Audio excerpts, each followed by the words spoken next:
Kursk में रूस कैसे जीता? कुर्स्क में पुतिन को किसने जिताया? कुर्स्क का असली कमांडर कौन था? इसका सच अब सामने आ गया है। कुर्स्क में रशियन फौज की जीत का झंडा फहराने वाला सबसे बड़ा नाम है। पुतिन का सबसे भरोसेमंद commander Ramzan Kadyrov. Chechen commander Kadyrov ने ही पुतिन को कुर्स्क का फ्रंट जिताया है।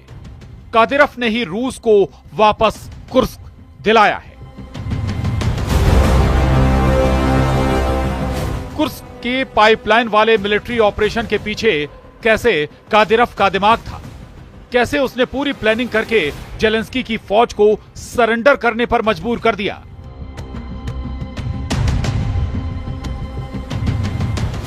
इस पाइपलाइन ऑपरेशन की डिटेल पुतिन को भी हैरान कर रही है, क्योंकि इसको अंजाम देने वाला है कमांडर कादिरोव, जो अब व्लादिमीर पुतिन का कटप्पा बन चुका है। कादिरोव ऐसा जनरल है जो पुतिन के एक इशारे पर सब कुछ कर गुजरने को तैयार है। कादिरोव ने पुतिन को सबसे पहले मारियुपोल जिताया, बुल्हेदार जिताया, बखमुत जिताया, खैरसौन जिताया।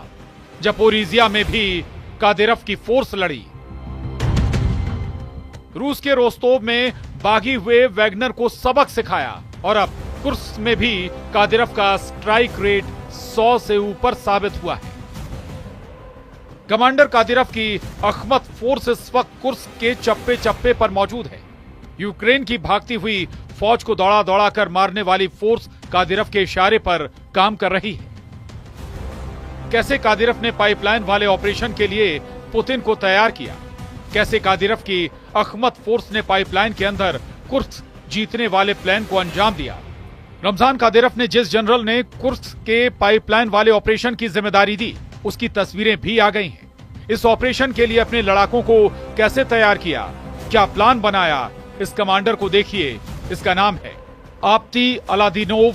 चेचन्या की अखमत फोर्स का कमांडर है, जो कादिरोव की स्पेशल फोर्स मानी जाती है, और इसी फोर्स ने कुर्स्क में पुतिन को जीत दिलाई है। कुर्स्क रूस का हिस्सा है और इसे वॉर जोन बनाने वाले जेलेंस्की हैं। यहां से गुजरने वाली एक पुरानी गैस पाइपलाइन का पुतिन और कादिरोव ने बहुत ही खतरनाक इस्तेमाल किया। कादिरोव ने अपनी अखमत फोर्स को इसमें उतार दिया। बाहर युद्ध चल रहा था और पाइपलाइन के अंदर से सैकड़ों सैनिक उस लोकेशन पर पहुंच गए जो यूक्रेन के अड्डे के पीछे थी। इसी तरह उन्होंने यूक्रेन की सेना को पीछे से घेर लिया। कादिरोव की अखमत फोर्स 15 किलोमीटर लंबी पाइपलाइन के अंदर चली। कई दिन तक ये ऑपरेशन चलता रहा, जबकि बाहर रूस दिखाने के लिए मोर्चा संभाले रहा। अंदर पाइपलाइन में कमांडो पूरी तैयारी के साथ गए। करीब 1.5 मीटर मोटाई वाली इस पाइपलाइन में चलना आसान नहीं था। कुर्स्क में जेलेंस्की की फौज सिर पर पैर रखकर भागी है। जो नहीं भाग पाए उन्हें रूस ने यहीं मौत की नींद सुला दिया। कुर्स्क को लेकर पुतिन का दावा जेलेंस्की को बार बार डरा रहा है। पुतिन का दावा है कि कुर्स्क पर यूक्रेन का कब्जा 86% तक खत्म किया जा चुका है। कुर्स्क की 1000 वर्ग किलोमीटर से ज्यादा जमीन आजाद हो चुकी है, जबकि अगस्त 2024 में यूक्रेन ने 1300 वर्ग किलोमीटर इलाके पर कब्जा कर लिया था। कुर्स्क में यूक्रेन के 67,000 सैनिकों को मारे जाने का दावा किया गया है। रूस के कुर्स्क में यूक्रेन की फौज 6 अगस्त को दाखिल हुई थी, लेकिन पुतिन ने काउंटर ऑपरेशन तभी शुरू कर दिया था और इसमें कादिरोव की अखमत फोर्स भी फौरन झोंक दी गई थी। इसका सबूत है कादिरोव के कमांडर मेजर जनरल आप्ती अलाउद्दीनोव का ये वीडियो। जनरल अलाउद्दीनोव ने ये वीडियो अगस्त 2024 में कुर्स्क के अंदर से बनाया था और बताया था कि कैसे वो कादिरोव के ऑर्डर पर कुर्स्क को आजाद कराने पहुंच गया है।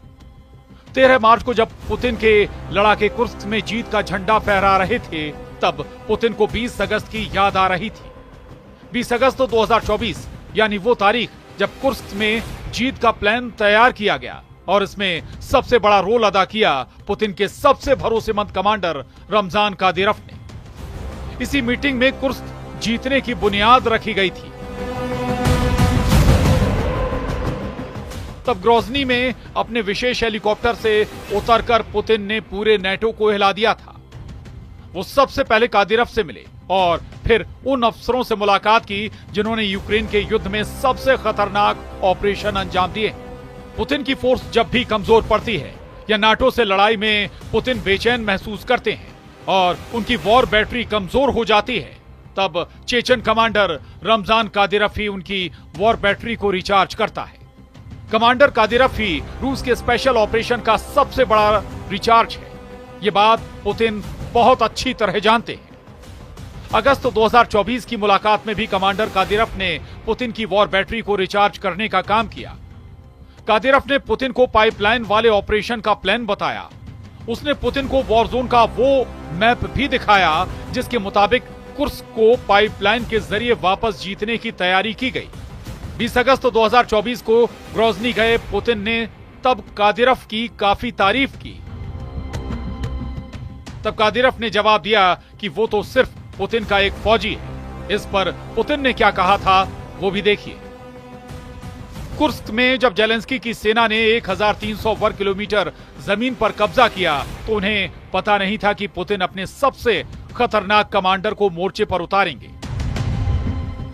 तब कादिरफ के कमांडरों ने ही पुतिन को बताया कि आगे का युद्ध कैसे लड़ा जाए, कैसे कुर्स्क पर वापस कब्जा किया जाए। पाइपलाइन वाले ऑपरेशन के लिए कादिरफ की अखमत फोर्स ने तभी से रिहर्सल शुरू कर दी थी। पाइपलाइन के अंदर से गुजरकर आगे क्या करना है, कैसे लड़ना है, इसके लिए मैप रीडिंग से लेकर सब तैयारी थी।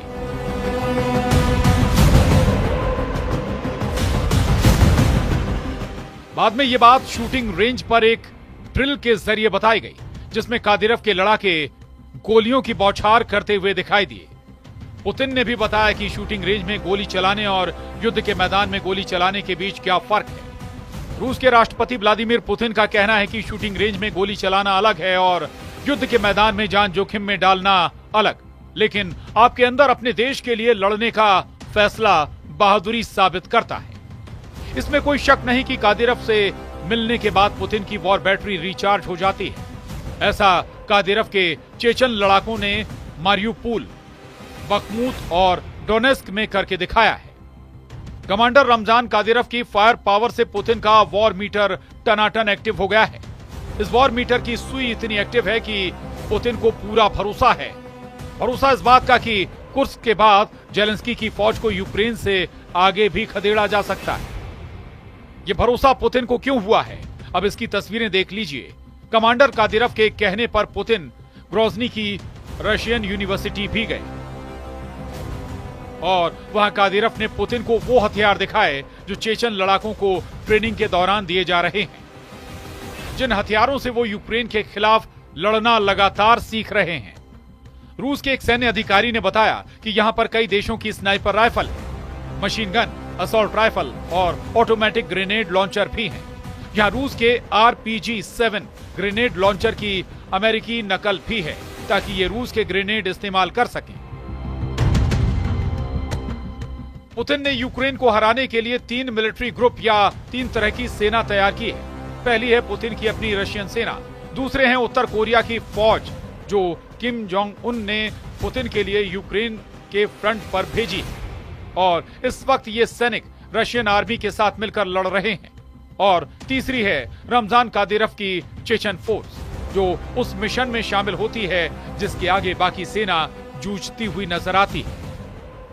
पुतिन की तीनों सेनाओं के पास उन इलाकों में ऑपरेशन की जिम्मेदारी होगी जो यूक्रेन के अंदर ही नहीं बल्कि दूसरे मोर्चे पर हो रहे हैं। फिलहाल पुतिन का फोकस उन इलाकों पर है जो यूक्रेन के बॉर्डर से लगे हुए हैं, यानी कुर्स्क के अलावा बेलगरद और ब्रयांस्क। ये तीनों जगह जेलेंस्की की फौज के टारगेट पर रही है। यूक्रेन की ड्रोन फोर्स यहां पर एक्टिव है और वो मौका मिलते ही रूस की सेना पर हमला कर रही है। जेलेंस्की चाहते हैं कि पुतिन डोनबास खाली कर दें। पुतिन तो पहले ही बता चुके हैं कि उनकी लड़ाई यूक्रेन से ज्यादा नाटो की सेनाओं से है, जो इस वक्त जेलेंस्की के युद्ध को तेज करने के लिए यूक्रेन में मौजूद हैं। यही वजह है कि पुतिन हर बार की तरह इस बार भी अपने सबसे भरोसेमंद कमांडर रमजान कादिरफ को एक्टिव कर चुके हैं। पुतिन को पता है कि कादिरफ सबसे खतरनाक युद्ध का एक्सपर्ट है वो बहुत अच्छी तरह जानता है कि हारते हुए मोर्चे पर कैसे दुश्मन की धज्जियां उड़ाई जाती हैं।